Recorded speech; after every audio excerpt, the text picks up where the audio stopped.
Nômade. A gente tem como nossa convidada Maísa Guimarães, que é mestre em psicologia na Universidade de Brasília e atualmente está fazendo um doutorado no Departamento de Psicologia Clínica na Universidade de Brasília. E ela está estudando a temática dos ciúmes, que apesar de ser um tema aparentemente bastante banal, é um tema cheio de complexidades e de nuances. E hoje ela está aqui para esclarecer e falar um pouco sobre o que ela tem estudado. Obrigada, eu que agradeço o convite, a oportunidade para estar compartilhando mesmo do que eu tenho estudado e pensando junto, né? Que é uma coisa, como você colocou, tão atual, mas também tão complexa, né? Tão cotidiana, mas tão instigadora. Tem uma aparente banalidade, né? Mas no fundo tem aí uma série de questões por trás, né? Eu estava lendo um pouco do texto que você estava escrevendo, né? Tem questões relacionadas não só a gênero, mas também raça, etnia, conceito de amor, né? E aí, para começar aqui, eu queria te perguntar o que te levou a estudar esse tema? O que te levou a estudar o tema dos ciúmes, assim? Bom, eu sempre me interessei por estudar sobre o amor. Na verdade, primeiro, essa foi a minha primeira ideia mesmo, desde a graduação, assim, por muito tempo, mesmo quando eu fui para o mestrado, essa era uma opção que eu visualizava, assim, que me instigava muito, entender como as pessoas percebiam tão diferente a ideia do amor e das experiências amorosas, né? Mas no mestrado eu acabei não estudando isso, e aí, por questões mesmo profissionais, comecei a trabalhar com violência contra mulheres. Na época eu já vinha de estudos feministas, né, entrando em contato mesmo com a ideia do conceito de gênero. E aí, no trabalho com violência contra a mulher, né, eu sou servidora da rede de enfrentamento à violência no DF. A gente trabalha com autores de violência doméstica e com as mulheres em situação de violência. Então, essa escuta, vamos colocar assim, dos dois lados da história, sempre foi algo que também me movimentava muito para tentar entender mesmo como é que as pessoas podiam perceber experiências tão diferentes, Sim. né, e nomear situações tão violentas e abusivas como amor, né? Mas aí eu acabei desembocando mais na questão dos ciúmes, porque eu entendia que a gente já tem um histórico de alguns estudos mostrando a questão da romantização do amor, né, e dessa construção histórica do que se entende por amor na sociedade brasileira, mas os ciúmes era algo que eu percebia muito pouco explorado, Sim. principalmente na psicologia. Então, como psicóloga, assim, é impossível não falar sobre ciúmes quando se trabalha com violência contra mulheres, né? Então, era uma palavra que eu ouvia cotidianamente, né? Ah, eu fiz isso por ciúmes, o ciúmes me cega, eu não consigo pensar em outra opção, enfim, todo mundo Uhum. que gosta sente ciúmes, e eu ouvia isso diariamente e eu não percebia que eu tinha elementos teóricos mesmo na psicologia Sim. para me ajudar a lidar com essa situação, né? Como abordar esse sentimento, né? Como problematizar isso com o olhar de gênero. Então, foi muito nessa busca mesmo de pensar o que a gente tem produzido na psicologia sobre emoções, sobre ciúmes, né? E aí como isso chega nas situações de violência contra as mulheres, né? Então já existe muitos estudos na sociologia, na antropologia, que mostram essa relação dos ciúmes com o sentimento de posse, né, como a gente costuma nomear, né, inclusive associando esse sentimento com a violência contra as mulheres. Mas não era algo que na minha trajetória de formação em Sim. psicologia eu tinha me aprofundado, porque realmente não tem tantos estudos sobre isso. Então, foi quando eu realmente decidi focar aí nessa questão para o doutorado. Porque o conceito de ciúmes, inclusive, ele é atravessado por uma série de significações e significados, né? A depender, né, do momento histórico que a gente vai atravessar, né? A depender da classe social, eu imagino, né? Das pessoas. E aí uma das perguntas que eu fiquei pensando, assim, de te fazer, né? É uma pergunta talvez um pouco, até para a gente ir introduzindo esse tema, né? É verdade que as mulheres, então, seriam mais ciumentas que os homens? A gente poderia Então, afirmar isso?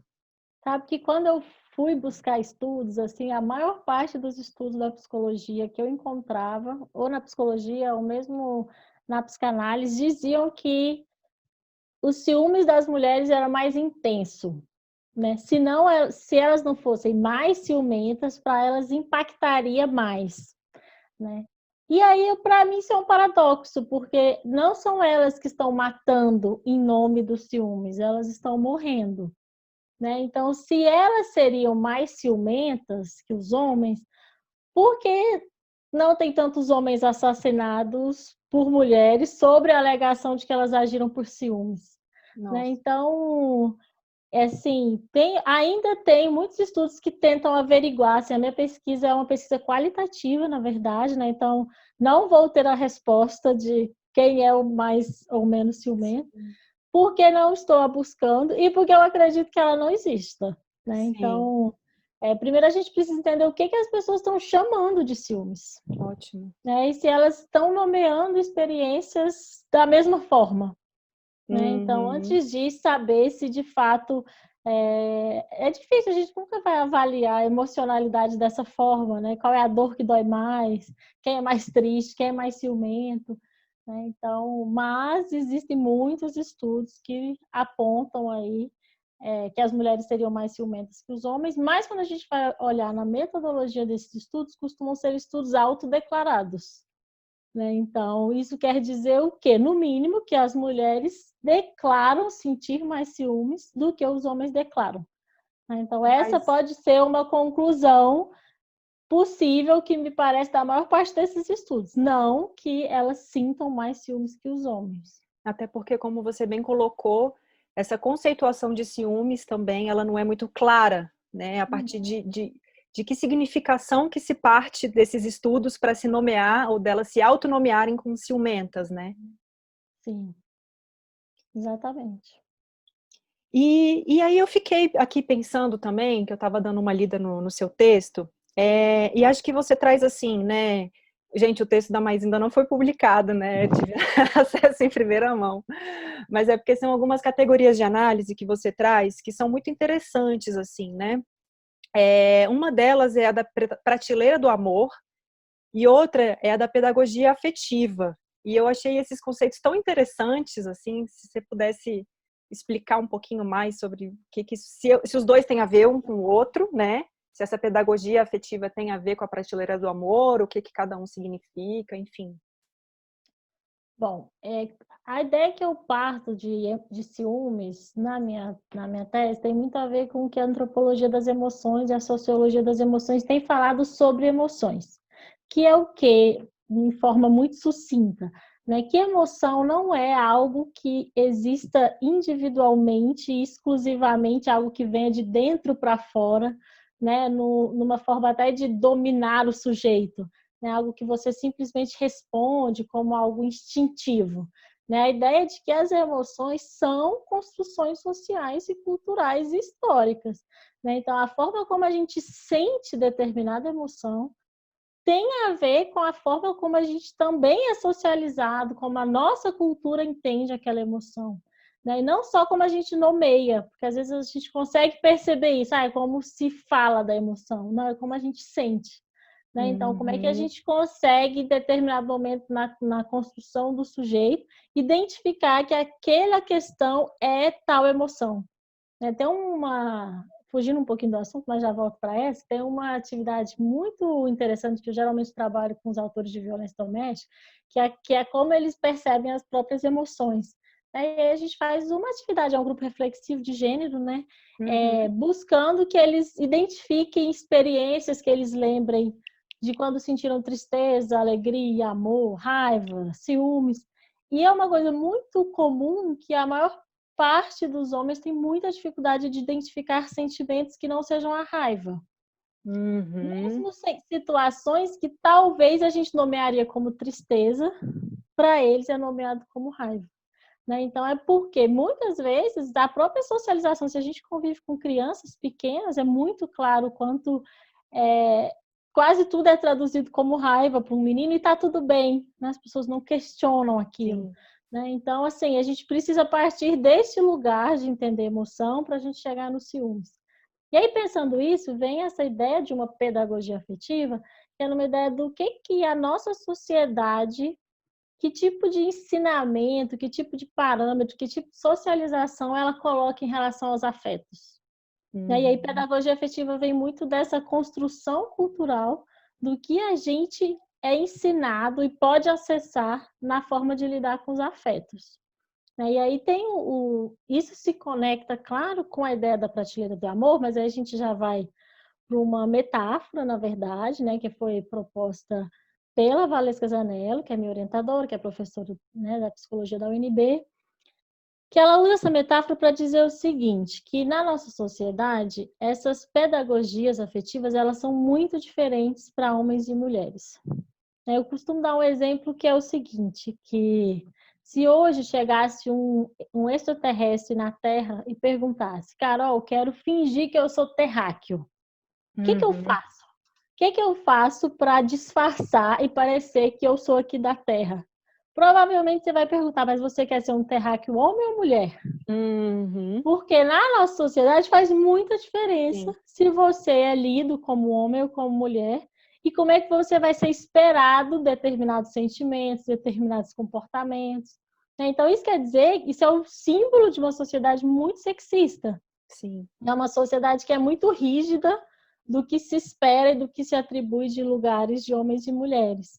E aí, pensando nessa lógica, né, de que, então, a gente ser identificado como uma pessoa, como um sujeito no Brasil, passa primeiro pela leitura se a gente é um sujeito homem ou uma sujeita mulher, a gente chega na ideia da prateleira do amor, que é o seguinte, que é uma metáfora criada, então, pela Valesca para dizer que a principal forma de ensinamento ou de pedagogia afetiva das mulheres na nossa sociedade hoje, na nossa cultura, é em relação ao amor. E é o amor de ser escolhida para um relacionamento amoroso. Então, a prateleira do amor seria uma ideia de que a principal forma que a gente, das mulheres, de nós mulheres, sermos subjetivadas, nos tornarmos mulheres, sermos reconhecidas enquanto tal, na sociedade brasileira, tem a ver com como a gente é ou não escolhida e desejada para um relacionamento amoroso. E aí a prateleira do amor vem representar o lugar que as mulheres são colocadas como aquelas que esperam e almejam ser escolhidas para serem eleitas como uma esposa, uma namorada, uma mulher desejada. Quem escolhe, quem determina o lugar nessas prateleiras são os homens. Então, são eles que validam esse lugar. Então, daí a gente dizer que é uma situação de privilégio dos homens, de privilégio na ideia de que é uma relação desigual de poder. E essa prateleira também, então, significa que, bom, se para eu ser considerada uma mulher importante ou uma pessoa, eu preciso ser escolhida, então eu tenho que ser escolhida em detrimento de outras pessoas ou de outras mulheres. E daí essa lógica muito forte com a rivalidade feminina, de que construir essa rivalidade feminina é uma forma de colocar as mulheres nessa prateleira, mas também é uma armadilha, porque ficam todas presas ali naquela prateleira. É como se o objetivo da vida de uma mulher, como se o sucesso dela enquanto mulher fosse avaliado de acordo com ela conseguir ou não um bom casamento, uma boa escolha amorosa. E aí a gente pode pensar, inclusive, que isso não vem só de quando a gente acessa a vida adulta. Isso vem de muito antes. Basta pensar quanto é uma das brincadeiras mais comuns das crianças meninas da nossa sociedade, que é brincar de princesa sendo escolhida por um príncipe encantado. Então, a maior parte das histórias, dos sonhos das meninas, tem a ver com esse ser escolhida por um príncipe encantado. Esse é o sucesso maior. E não necessariamente, e esse não é, como os homens são validados, ou como eles sonham ou almejam. Então, a prateleira do amor vem mostrar um pouco isso, vem representar esse lugar que a sociedade tem colocado as mulheres, e a gente também alimenta isso, porque a gente está falando de uma cultura, e a gente não é só passivo nessa cultura, a gente também é agente nessa cultura, Então, seria mais ou menos dessa forma. E é muito curioso, ouvindo você falar, assim, de como a própria psicologia pensou muito pouco mesmo, essas relações afetivas, as relações de afeto, né? A gente, na nossa formação, a gente não tem, assim, né, disciplinas ou temas relacionados às emoções ou aos afetos, né? Esses temas, eles estão espalhados aí na psicologia social, às vezes na psicologia do desenvolvimento, mas a gente não tem uma sistematização mesmo, né, de como que as emoções são colocadas socialmente, ou como que as emoções são formadas subjetivamente, né? E é muito interessante tudo isso, que quando você estava falando, eu me lembrei daquele livro A Comunicação Não Violenta, né, do Rosenberg, que é um americano, né, e como todo bom americano, ele tenta sistematizar as coisas, né. O livro tem aí suas questões, mas ele traz uma tentativa de tentar nomear, né, que é um pouco parecido com esse exercício que você trouxe, que vocês fazem no trabalho com os agressores, né, e ele propõe isso no livro como uma, ele diz assim, que é como se a gente não tivesse desenvolvido o dicionário de nomeação de afetos. Então tem alguns momentos do livro que ele simplesmente coloca e nomeia afetos, assim. Além da raiva, tem um monte de outros ali, né? Desespero, angústia, medo. E aí ele vai tentando separar tudo isso, né? Do que seria cada coisa, enfim. É bem interessante, assim, né? E, de fato, quando eu estava lendo esse livro, eu fiquei pensando em como a gente não tem uma educação afetiva também, né? Os homens não têm, né?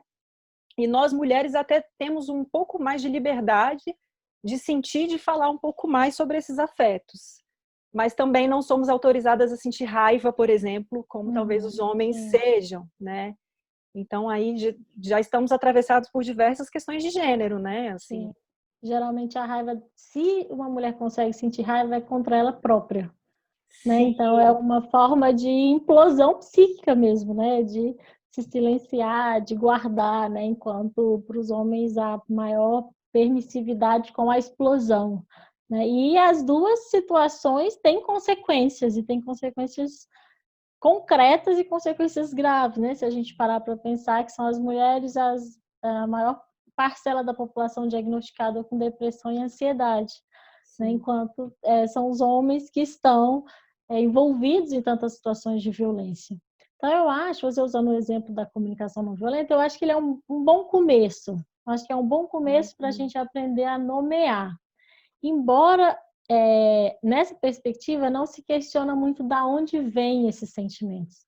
Então, de alguma forma, é aquela ideia de que o sentimento surgiu e aí o que eu faço com ele? Então eu nomeio.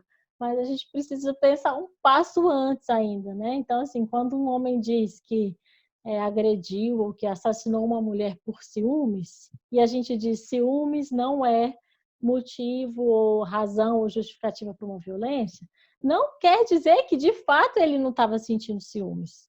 O sentimento que ele estava sentindo, ou a forma como ele conseguiu nomear é de ciúmes. A questão é antes, né? A questão é por que esse ciúmes emerge quando ele percebe que não tem o controle sobre aquela mulher. E se emerge nessa ideia com raiva, é porque ele acha que ele tem o direito de ter o controle.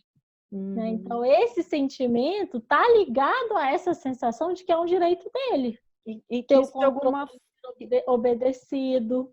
E isso, de alguma forma, passa também por uma educação, como você coloca, uma educação afetiva, né? E acho que aí, você falando disso, eu me lembro de uma categoria, né? Acho que você podia falar um pouco das categorias de análise, né, da sua pesquisa, não só das categorias, mas também de como que você, então, tem feito essa pesquisa, né? Você diz que ela é qualitativa, foram entrevistas, né? Enfim, queria saber um pouco mais. Sim. Bom, essa etapa da qual eu tenho falado, né, e começado a escrever sobre, a primeira etapa do campo, que é a entrevista com mulheres, né? Porque a minha pesquisa, na minha proposta, é entrevistar homens e mulheres, né? Eu quero entender como e que diferenças existem nessa nomeação e nessa identificação dos ciúmes na vida das pessoas, né? E como é que cada um, de acordo com grupos gendrados, né, de homens e mulheres, lidam com essa situação. Então, assim, minha primeira etapa foi entrevista de mulheres. Eu convidei mulheres, assim, um convite genérico, amplo, para que mulheres que se sentissem impactadas em relação aos ciúmes e tivessem interesse na pesquisa, me procurassem, né? E aí Uhum. colocando na opção tanto de mulheres que tinham a questão do próprio ciúmes, né, de se sentir muito ciumento, se incomodar com isso, quanto mulheres que recebiam os ciúmes de um parceiro, um ex-parceiro, que aquilo tinha sido muito, muito difícil para elas. Então, foi essas duas.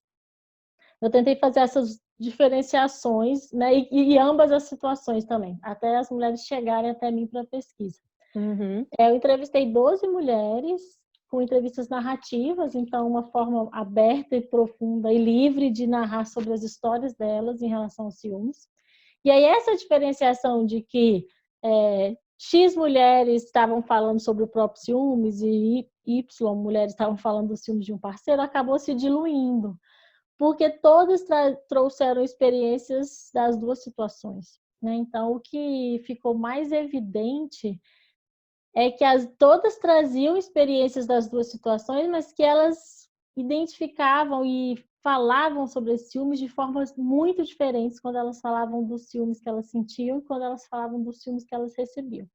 Então, a início eu separei em duas grandes categorias, que era sobre o ciúmes recebido e o ciúmes sentido, né? E aí, no ciúmes recebido, que eu acho que é importante começar por ele, tinham Uhum. 3 categorias, né? Então, Uhum. o peso de ser a escolhida, as diferenciações de ciúmes normal e anormal, e a autorresponsabilização delas e a desresponsabilização deles. O que essas categorias querem dizer? Primeiro que essa lógica que eu tinha explicado antes da prateleira do amor, ela se mostra muito presente quando as mulheres vão falar do próprio ciúme, dos ciúmes que elas sentem, né, das próprias experiências. Porque o ciúmes recebido para elas, num primeiro momento, era a prova de que elas tinham sido escolhidas, né? Então, ciúmes como prova de amor, que é uma frase tão comum na nossa sociedade, claro, também foi comum na minha pesquisa, né? Então, muitas disseram isso, né? Ciúme Como também como prova de cuidado, né? De alguma forma, não só como de amor, mas esse amor que cuida, né? Esse amor que quer perto, esse amor que seria Sim, por aí. muitas delas falavam uma característica interessante, já que a gente está falando dessa diferença na nomeação, é de que o companheiro nunca nomeava o que ele sentia como ciúmes. Ele nomeava como cuidado, né? E aí essa dificuldade para elas identificarem, mas elas nomeavam enquanto ciúmes. Tipo, não é possível que é cuidado. Qual o problema de eu estar rindo com o meu genro? Né? Porque esse também é uma outra questão muito forte, que a maior parte dos estudos da psicologia, principalmente, associam ciúmes com infidelidade. Né? Então, assim, o ciúmes como um medo de ser traído, né? De que a pessoa com quem eu conviva tenha uma relação extraconjugal. E aí, na experiência das mulheres, quando elas falavam sobre os ciúmes que elas recebiam, poucas vezes era sobre necessariamente uma questão de infidelidade, né? Tinha muito a ver com a questão do controle, de ser aquilo, né? De um desejo daquele companheiro, de ser tudo para aquela mulher, né? De ser aquele que supre todas as necessidades dela. Né? Com isso, então, para que estudar? Né? Um falava, para que ir para a faculdade? Eu já te dou tudo que você precisa aqui em casa. Mas está tendo alguma necessidade? Ela dizia, não, é meu sonho, né? E é um sonho para além dele, um sonho que não o inclui, no mínimo. Não significava um sonho de se separar, significava que ela tinha ali uma vida de que ele não fazia parte. E é nesses momentos, principalmente, que os ciúmes apareciam na experiência delas, né? Dos ciúmes deles. Né? Ou, por exemplo, esse exemplo que eu dei do homem que se incomodava com a mulher rir muito. Né? E aí o genro contava piada e ela ria. E aí ele falava, pô, mas você não ri assim comigo, né? Então, se eu não sou divertido, então a possibilidade de existir para além daquele homem, né, estava na base, principalmente, desses ciúmes, né? Como elas sentiam. Então, assim, mas essa ideia do ser escolhida pesava para elas romantizarem o ciúmes. Essa percepção, né? Exatamente, né? Então, esse discurso romântico de que não é prova, assim, de que ele me ama, enfim. Ao mesmo tempo que é um paradoxo, porque tem uma questão também importante, quando a gente pensa no dispositivo amoroso, né, que a prateleira do amor é uma metáfora desse dispositivo amoroso, de que é essa atribuição para que o outro me legitime, né, para que o outro Uhum. valide que eu sou uma boa pessoa, né, e aí a gente falou da escolha, né, Sim. me valida como uma boa mulher ou como uma pessoa digna ao me escolher, né.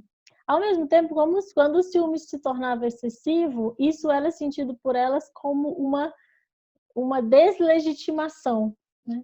Então ele não acredita em mim, então eu não sou Uhum. nada. Uma mulher diz, nada que eu falava para ele fazia sentido, e aí eu me sentia um nada, né? Como se o outro que pudesse, né, dizer, né, sobre mim, né, sobre Da o minha meu ser. legitimidade, né? Exatamente. Então, e essa questão assim ficou muito forte.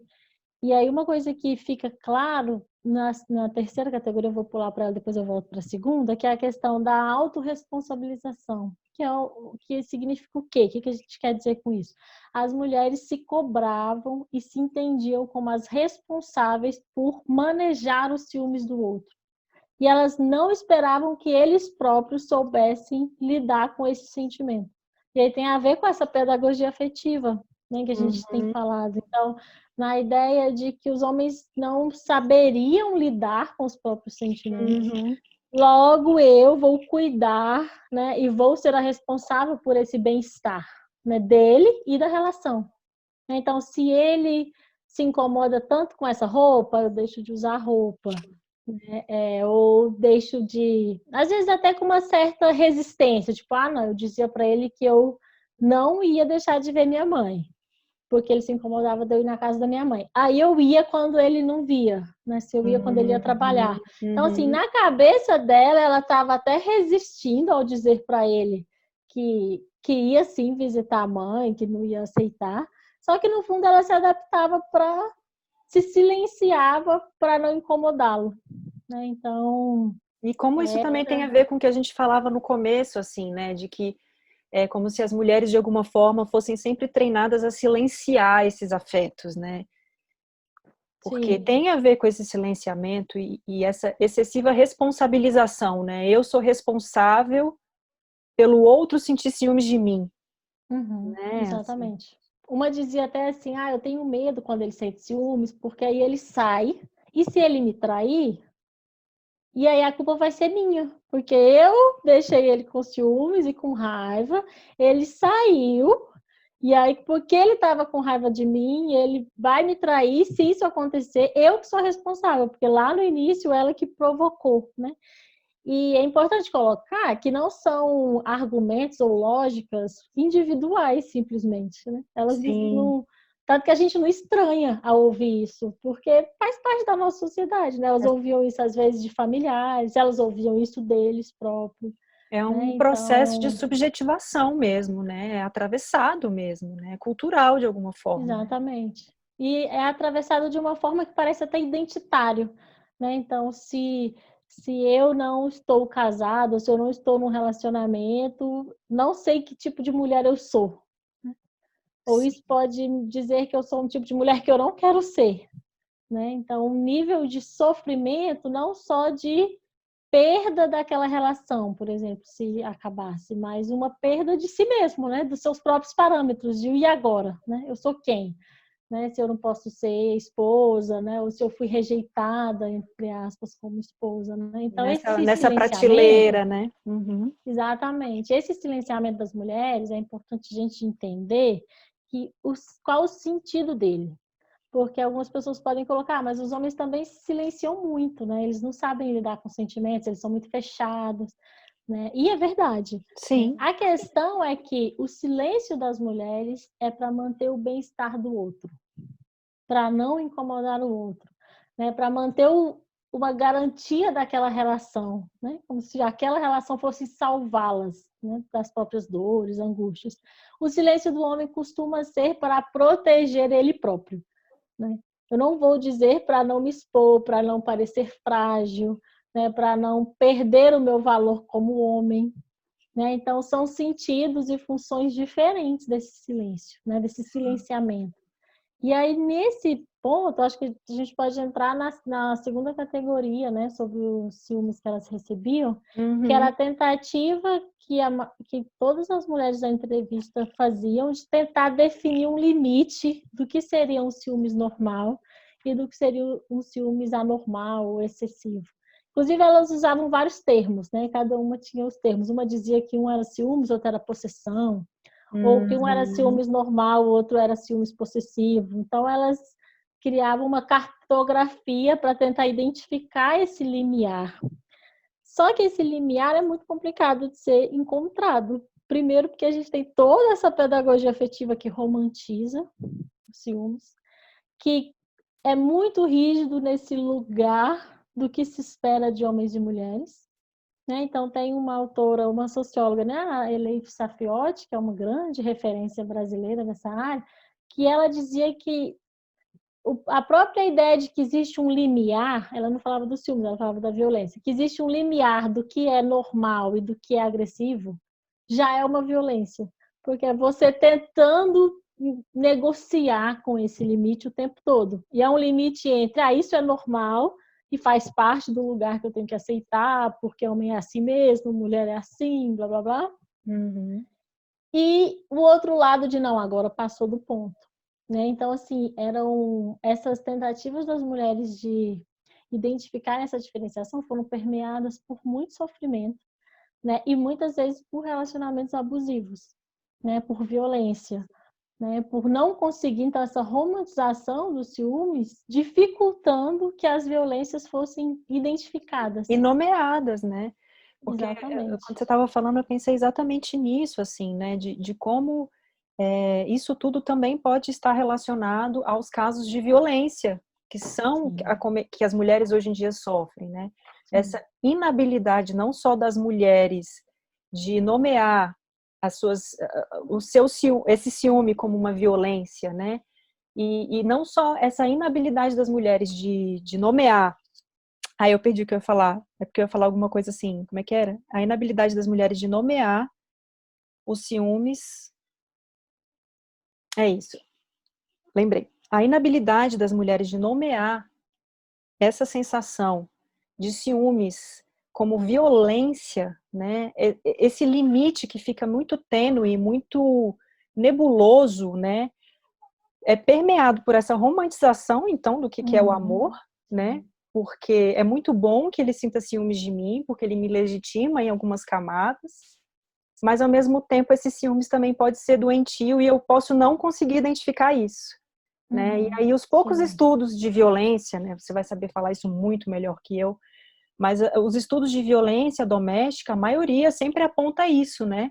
De que toda violência física, ela, em sua grande maioria, ela sempre se inicia com uma violência psicológica, né? Sim. E aí faz muito sentido quando você traz no início aqui da nossa conversa de que então as mulheres estão morrendo desses ciúmes, né? Elas são as que mais sofrem, apesar de culturalmente elas serem nomeadas as que mais sentem, né? Sim, exatamente.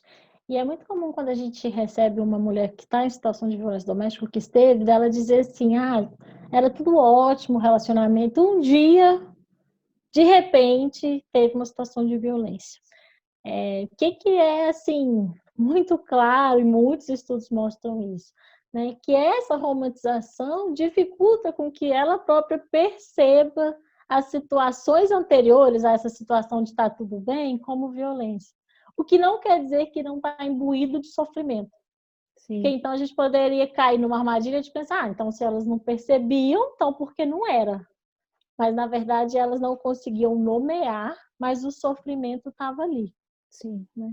E aí a gente precisa pensar, inclusive, nessas questões de como é lido, né? As questões depressivas, de ansiedade, de estresse pós-traumático quando associado à violência, né? Como muitas vezes não se identifica vinculado à violência. Tem uma das entrevistadas, que é essa que foi realizar o sonho de ir para a faculdade, né? E que ele dizia, não estou entendendo, como assim? Por que você quer fazer faculdade agora? E ela ia fazer tardiamente, né? Dentro da nossa cultura. Então, ela tinha criado os 2 filhos, já estavam adultos. Ela disse, bom, agora eu posso fazer minha faculdade, né? Que ela tinha engravidado na adolescência, então todo um histórico aí que mostra muitas das vulnerabilidades das mulheres na nossa cultura.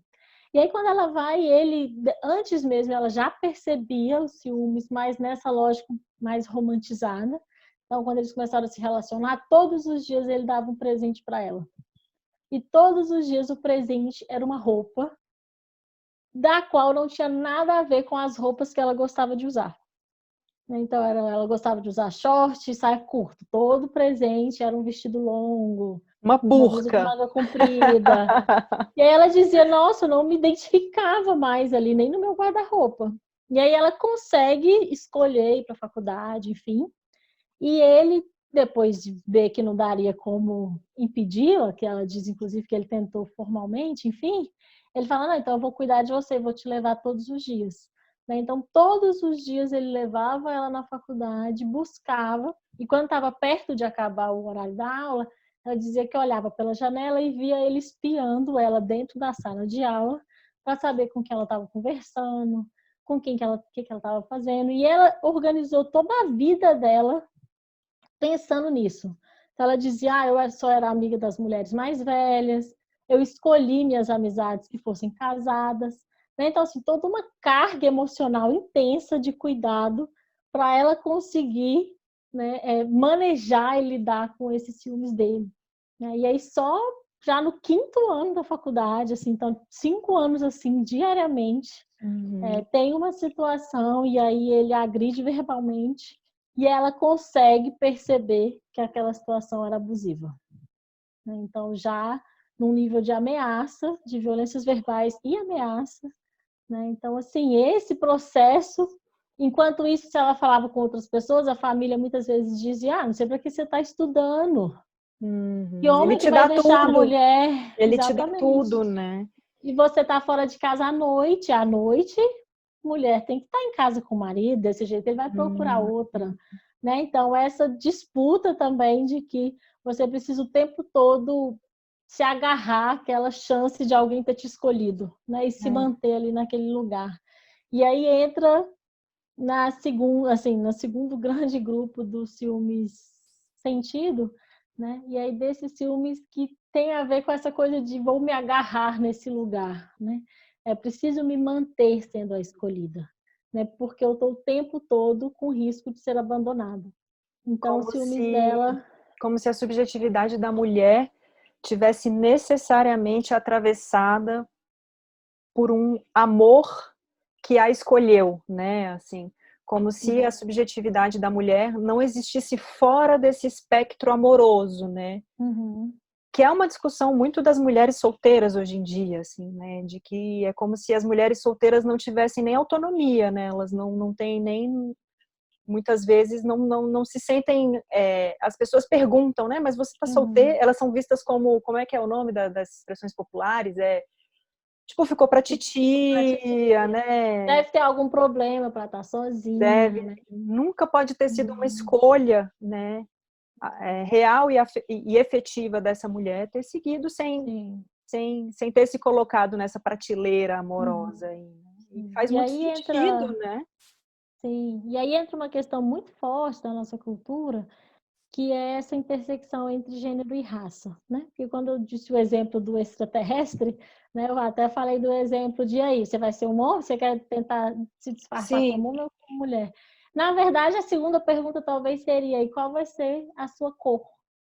Né? Porque uhum, também o lugar racial, né, o lugar que essa ideia de raça enquanto uma construção social, porque não existe a ideia de raça enquanto uma definição biológica, né? Mas sim, existe ainda esse lugar racializado, né? Esse lugar que se determina o que pode ou não fazer, né? O que pode ou não alcançar de acordo com a cor da sua pele, né? Ou sim. a sua origem racial. Então, nesse ponto, assim, é muito forte, principalmente para as mulheres negras, porque a nossa cultura ainda nessa prateleira do amor, né, ainda são lugares muito segmentados, porque o que qualifica essa prateleira? Em geral, o ideal estético, né, o quanto as mulheres conseguem responder a determinado ideal estético. Né? E aí, dependendo de como se responde a esse ideal, você estaria melhor classificada nessa prateleira do amor. E aí, nessa ideia, as mulheres negras, por exemplo, estão num lugar muito ruim, né? Num lugar de que hoje muitas intelectuais negras chamam da solidão da mulher negra, né? Uhum. Do preterimento afetivo. Então, elas são buscadas com interesses sexuais, passageiros, enfim, mas não necessariamente para o momento de um casamento, de um vínculo, né? Então, o que apareceu muito na pesquisa?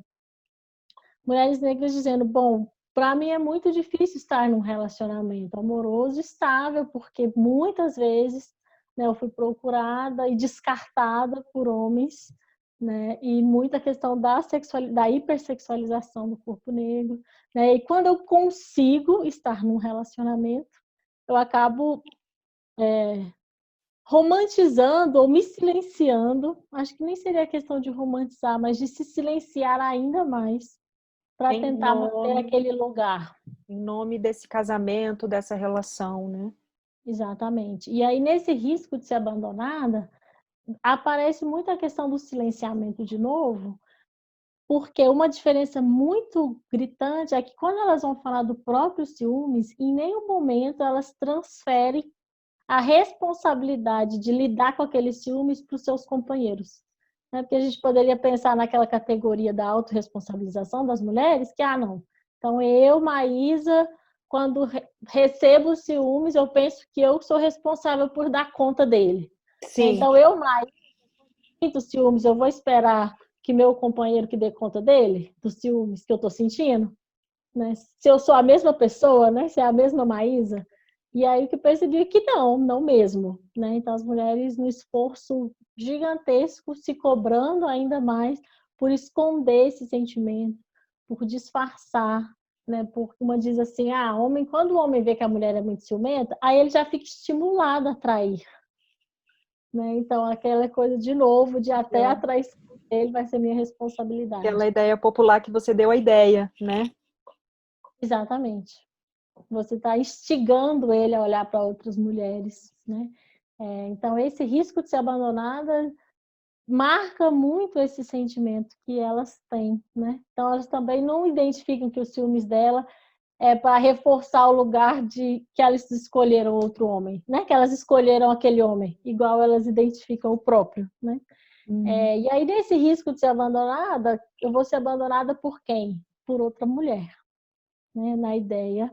E aí, nesse risco, então, de que todas as mulheres vão ser ameaças a este meu lugar. Né? E essa construção dessa dita rivalidade feminina. E eu digo dita porque a gente não pode essencializar essa ideia. Né? Sim, Acho que é um lugar cultural já que se coloca que as mulheres são rivais. E acho que existe sim uma carga muito forte de rivalidade, instigada inclusive por essa pedagogia afetiva, e uma rivalidade em que quem mais lucra são os homens, sim. né? Porque o que elas estão disputando não é aquele homem em si, é o que eles oferecem para elas, que é um casamento, ou ser escolhida, né? Esse lugar aí de ser desejada, né? Então, e aí por outro lado, embora a maior parte das mulheres falaram sobre essa sensação de rivalidade, muitas já se viam questionando também, né? Tipo, pô, Uhum. mas a gente já mudou, né? O Brasil já é outro, por que a gente ainda faz isso? Então, principalmente as mulheres mais jovens, que eu entrevistei, a média de idade era 36 anos, mas entrevistei a mais nova tinha 20, a mais velha tinha uns 55. Mas principalmente as mais novas, aí da faixa etária de 20 anos, todas traziam essas inquietações que os movimentos feministas têm trazido, né? Da sororidade, de se apoiar, mas isso ainda num nível muito da razão, né? Ali dentro ainda tinha muito essa questão mesmo, porque é identitário, né? Porque esse lugar que eu preciso defender, né, para ser valorizada nessa sociedade tem a ver com esse lugar escolhida dentro de um relacionamento amoroso, né? Então, assim, as categorias foram mais ou menos as 5 categorias foram essas, né, dentro das. E aí espero que tenha ficado claro, porque também é tanta Não, informação. ficou claríssimo. Eu fiquei pensando assim nesse elemento da responsabilização, ouvindo você falar, porque é muito curioso assim, porque ao mesmo tempo em que os homens não são responsabilizados nesse quesito dos ciúmes que eles próprios sentem, ou que as mulheres possam vir a sentir deles, né? E eu fiquei pensando assim, que essa responsabilização, ela é contraditória, porque o homem é responsável por escolher afetivamente essas mulheres. Mas a partir do momento em que ele as escolhe, é como se ele não tivesse, então, mais responsabilidade nenhuma. Porque ele já fez um grande favor em escolher essa mulher. Né? Então, assim, ela já é uma grande escolhida por mim, e aí, então, é isso, é quase como se todo o resto é culpa da mulher, né? Eu fiquei pensando, ouvindo você falar, Sim. porque é Eu uma... acho que em relação à manutenção do relacionamento, sim. A não ser que esse homem não corresponda ao que a nossa sociedade coloca enquanto masculinidade hegemônica, né? Então, a não ser que esse homem não cumpra o seu papel de provedor, ou não seja eficaz sexualmente, né? Que aí a gente entra um pouco nessa lógica da sociabilidade masculinidade. masculina, né? E dessas masculinidades. E aí é como se no campo amoroso, né, a responsabilidade de manter esse relacionamento é das mulheres. Não significa dizer que os homens não sofrem por amor, ou não se chateiem por questões amorosas, né? Ou não fiquem tristes por de um relacionamento que não dá certo, enfim. A questão é que eles não se questionam identitariamente, enquanto homens, quando um relacionamento amoroso não dá certo. Como as mulheres se questionam. Então, eu não fui mulher capaz de manter o meu casamento. Eu não fui mulher capaz de segurar o homem na cama, né? Na ideia de que a traição, por exemplo, tem a ver com eu que não o satisfiz sexualmente, logo, né? Que você não encontrou em casa, você procurou na rua, né? Tem alguns ditados populares assim. E é bíblico também, né? Estava ouvindo você colocar, Sim, isso é bíblico, né? Que a mulher edifica, eu não me lembro assim exatamente, mas a mulher sim, sábia, a mulher sábia sábia edifica o lar. edifica o lar, né? E tem uma outra ainda dessa tradição judaico-cristã, né, que impacta nessas pedagogias afetivas todas, que é que cada um carrega a cruz que merece, ou que dá O que dá conta. conta, acho que sim. Então, assim, como também conseguir, né, mesmo quando se percebe, identifica a violência, mas é a cruz que você dá conta, né? Então, você tem que se sacrificar em nome de manter uma família, né? Em nome de manter esse lugar. Então, de fato, as ideias religiosas contribuem muito para esse lugar. Inclusive, o casamento surge assim, né? O casamento é uma instituição criado pensando na ideia da propriedade, da manutenção da propriedade, né, do controle da sexualidade das mulheres, da garantia da herança. Então, se a gente for pensar a história do amor, a história do casamento, tá aí tudo nessa história, né? Então, isso é bem complicado. O que a gente pode colocar é que se subjetivar nessa prateleira do amor é de uma vulnerabilidade gigantesca para as mulheres. Né? Primeiro porque você está colocando ou transferindo esse poder sobre você para outra pessoa, né? Aquele que me legitima, aquele que me completa, aquele que me torna mulher ou me identifica como pessoa, E aquele né? que E me aí escolhe, né? e é aquele que pode deixar de me escolher o tempo todo. Então, é aquele que me escolheu e por isso eu preciso correr atrás, né? Pisar em ovos para não deixar de ser escolhida. Né? E aí o medo, né? A questão desse ideal estético, quando eu citei a questão do racismo, né? Que é muito forte, né? Esse ideal dessa brancura, essa hipersexualização dos corpos das negras, mas também o ideal estético que é profundamente jovem, né? Então, eu posso ser trocada o tempo todo por uma mulher mais jovem, né? Isso Um vai ser etarismo, né, que assola também a nossa cultura, né? Exatamente. Isso vai ser um fantasma na minha vida, né? Independente da idade que eu tiver. Né? Uma das participantes, ela dizia que ela sempre se relacionou com homens mais velhos. E aí ela dizia que... Aí ela falou, nossa, eu tinha 18 anos, é muito nova, assim, o primeiro casamento dela, que a gente pode, inclusive, pensar nessa lógica da hipersexualização de mulheres negras, né? Ela era uma mulher negra da periferia, dessa romantização de um casamento infantil, né? Assim, né? Você fica grávida com 14, 15 anos e ninguém chama isso de estupro, né? As pessoas chamam isso, no máximo, de uma paixão ou de uma mulher que seduziu, enfim, outro homem, e aí um outro debate bem complexo. Sim. Mas aí ela tinha 18, 19 anos e ele começou a se relacionar com uma mulher mais jovem que ela. Então ela tinha 18 e ele tinha 40. E ela dizia, por que eu vou me preocupar agora que eu tenho 45? Porque quando eu tinha 18, eu era a mais nova possível e mesmo assim eu fui trocada, né, nessa ideia aí de ser abandonada, substituída por uma mulher mais jovem. Então, essa ameaça constante que esse não empoderamento, né, esse não agenciamento, porque ali na prateleira, se você, como se a gente fosse uma embalagem mesmo, você pode fazer o quê? Mas você pode só se embelezar, né, e esperar ser escolhida, né? Como as princesas esperam o príncipe encantado, né? Ou como Ariel, né, que escolheu perder a própria voz para viver um relacionamento amoroso, né? E a gente assistiu, a gente então da nossa geração, né, assistiu esse desenho como se fosse uma coisa romântica, né? Ela tinha que escolher entre ter voz, E né, ser amada. ou ser amada, e ela escolheu ser amada, né? Então esse silenciamento daí, né? Tem até uma música na Pequena Sereia que eles dizem para ela assim, que o homem não gosta de mulher que fala muito, então que tudo bem, né, ela se silenciar ali por isso, né? Então são esses exemplos que nos atravessam o tempo todo, né?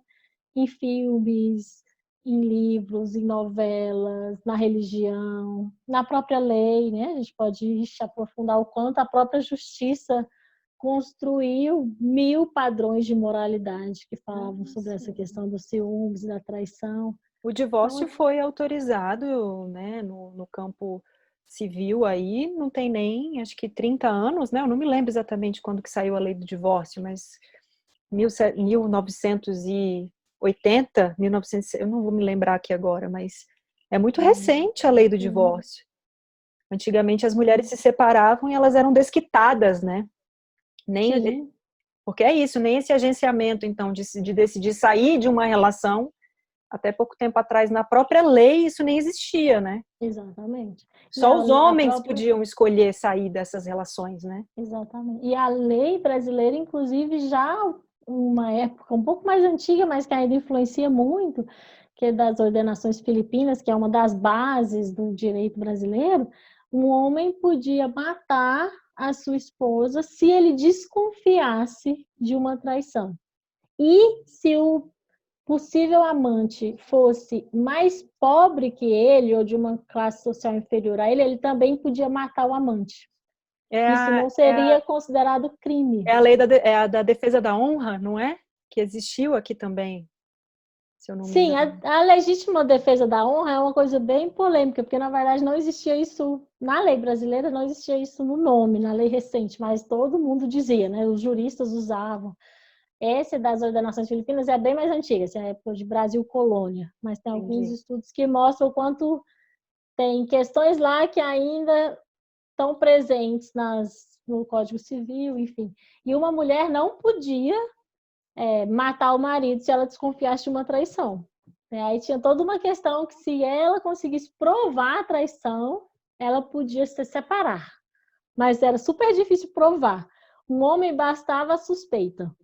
Se ele suspeitasse que a mulher o traía, ele poderia matá-la. Isso nem seria crime.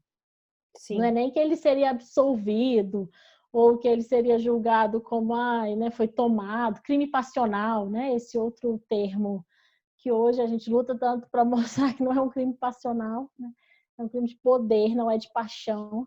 Né? Então, assim, toda uma construção histórica mesmo, né? Social que atravessa, inclusive, as leis, né? E está dando no que está dando, né? Hoje nós somos um dos países com o maior número de violência doméstica, né? Isso um dos índices de estupros altíssimos também, né? Enfim.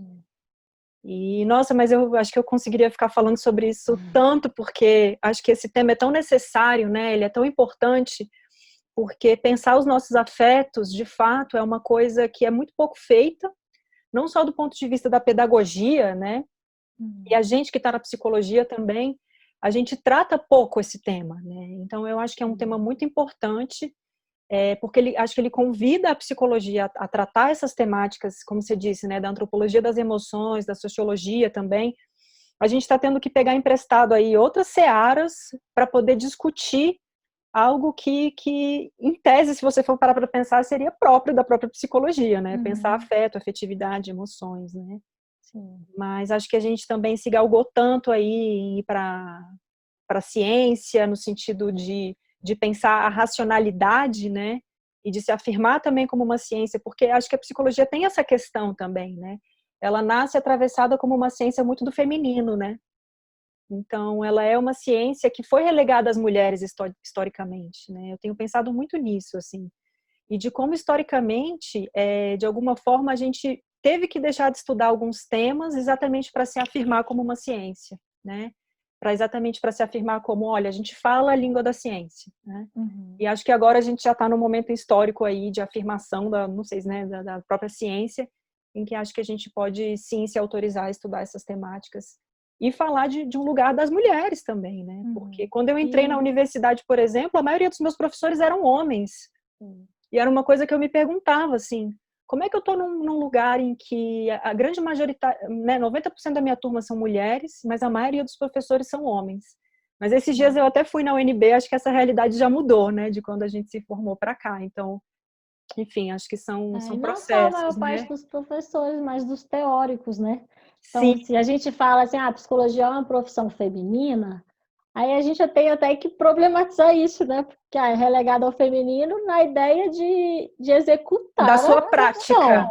Exatamente, porque na hora de construir teorias, né? Essa questão mais do pensar e do elaborar, né? A maior parte dos estudos são feitos por homens, Sim. né? E Ainda, né? colocado as mulheres como não como sujeitas de pesquisa, mas como foco aí de análise, mas aí vem também uma ideia inclusive da psicologização de certas questões culturais, sociais, como problemas femininos das mulheres, como a gente pode pensar a história da histeria, né, de como o lugar que ela ocupa aí na obra freudiana e toda a formação da psicanálise, né, e em que momento, né, se discute esse lugar desse olhar, né, de um pesquisador que é homem, né, e de uma moralidade que mantém um status quo, né, de desigualdade de poder e dessa dedicação das mulheres à intimidade, ao privado, à casa, ao casamento, aos filhos, né, e aí de várias teorias, né, que isso tem colocado. Então, a gente precisa realmente pensar quando a gente está lendo sempre quem é aquele sujeito que está escrevendo e quem são Sim. aquelas pessoas sobre os quais ela escreve.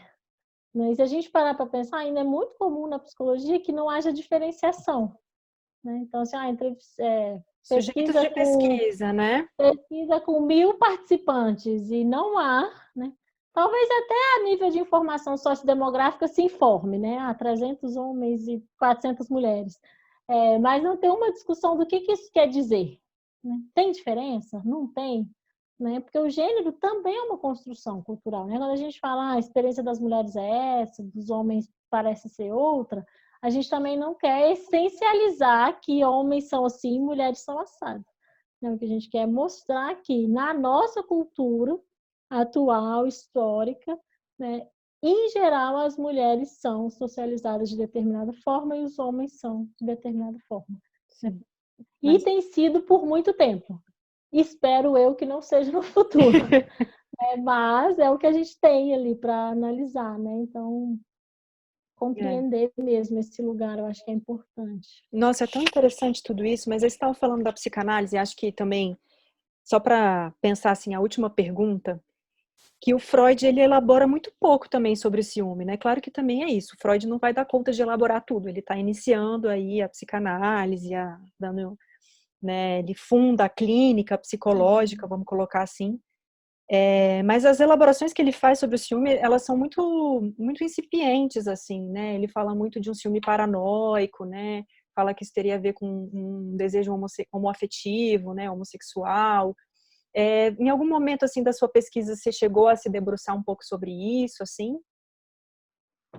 Sim, na minha primeira etapa da pesquisa, eu busquei diferentes teorias na psicologia para saber o que elas estavam falando sobre ciúmes, né? Então, eu estudei a teoria cognitivo-comportamental, uma perspectiva mais social, a psicanálise, a análise do comportamento. Então, fiz um levantar geral, assim.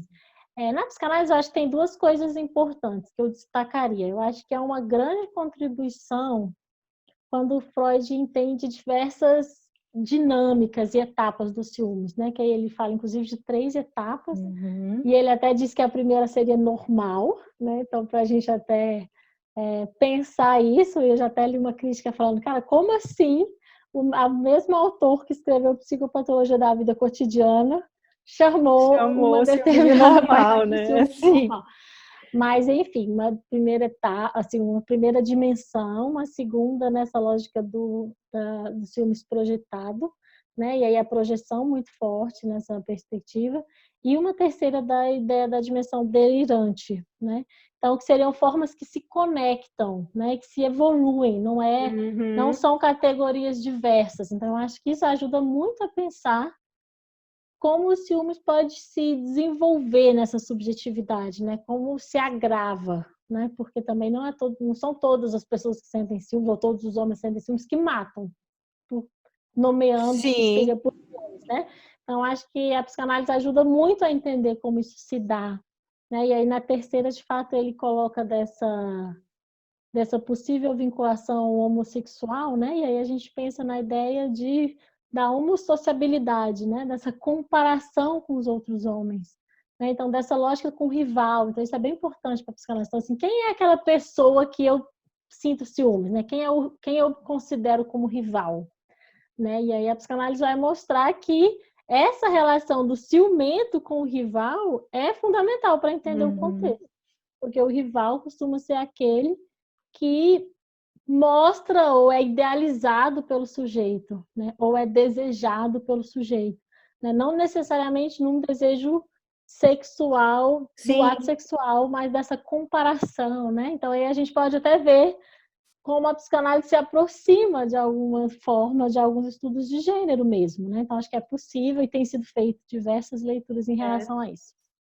Por outro lado, o Freud é um dos que diz que na mulher seria mais intenso por conta da questão da inveja do pênis, né? E dessa interpretação da psicanálise de que a resposta da mulher para a castração seria menor ou menos potencial que a do homem, né? Então, o que se desenvolve em resposta a essa castração das mulheres seria mais, não sei se é primitiva ou menos desenvolvida, talvez a gente possa usar essa palavra. Uhum. E essa é uma questão que eu discuto muito, né? Porque eu acho que se os homens tivessem, de uma forma geral, respondido ou lidado melhor com o complexo de castração lá na infância Deles, adulta, sim. a gente não estaria nesse momento com tanta violência e tanta disputa de poder e afirmação, né, do machão e blá blá blá, né? Então, é, me parece que as mulheres lidam melhor com a falta, né, a falta Ah, sim. fundamental afim da psicanálise do que os homens, né? Embora quando se coloca que a inveja do pênis seja um problema e por isso o ciúme estaria ali, isso não é colocado dessa forma, né? Por outro lado, fazendo uma fofoquinha psicanalítica, tem algumas cartas de Freud para a esposa, que foram Ah, eu não publicadas conheço. depois. E uma delas, ele inclusive diz para ela, assim, que acho que é Marta, né, o nome dela? Acho Não que me lembro sim. bem. E ele diz, agora a gente vai se casar e você vai largar a sua vida e viver a minha. E isso vai ser suficiente para você. Então, assim, né, esse lugar de controle e poder, né, que o homem espera, e o Freud como homem daquela época, enfim, podemos aí discutir. apesar dele ter sido revolucionário, né, de ter dado voz e ter observado aí essa histeria feminina, né, e ter então deixado de dizer a essas mulheres o que elas sentiam e ter dado alguma voz, né, no sentido de reverter, falar, me diga o que você sente, né, que é muito Uhum. revolucionário. Claro que ele, como um homem alemão, né, austríaco, né, não sei, ali no limiar ali, ele tem suas questões, claro, né, super atravessadas, a própria teoria da psicanálise, né, muitas questões aí com o movimento feminista também, né, com as teóricas feministas.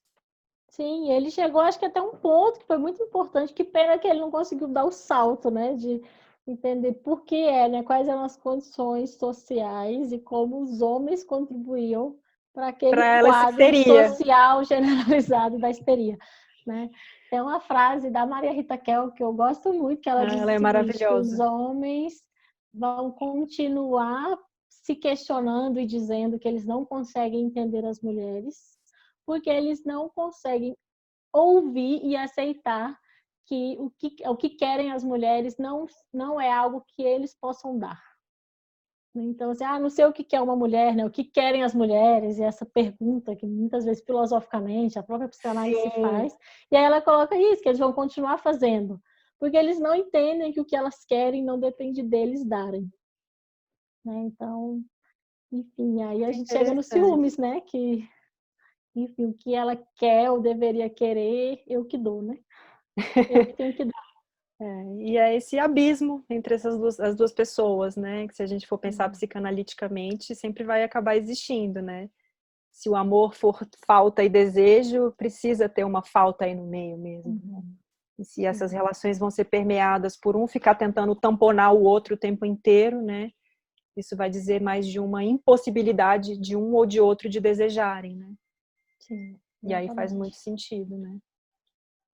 Mas, nossa, muito obrigada. Tô Eu que assim, agradeço, falei até aqui, começa a não, falar e não paro. incrível. Né? Nem sei quanto tempo deu aqui, mas já foi muito maravilhoso. Te agradeço imensamente. Obrigada por ter topado ser a minha primeira entrevistada aqui desse canal que está ainda se iniciando. Obrigada demais. E boa sorte nesse projeto, né? Acho que a gente precisa realmente levar conhecimento de qualidade da psicologia, da psicanálise, né? Para que isso seja, né, popularizado mesmo, né? Para que seja uma forma de empoderar as pessoas, e principalmente as mulheres, né? Se tornarem aí sujeitas de si e do próprio conhecimento, né? Esse é o objetivo, né? Acho que eu coloco essa ideia da psicologia nômade exatamente nessa minha vontade de não ser uma coisa personificada em mim também, mas de ser sempre um espaço de diálogo, né? Em que teóricos, pesquisadores, né, possam vir aqui e falar do que estão estudando, assim. Acho que essa que é a minha ideia mesmo, assim, né? Então, muito obrigada. Te Eu que agradeço muito. agradeço.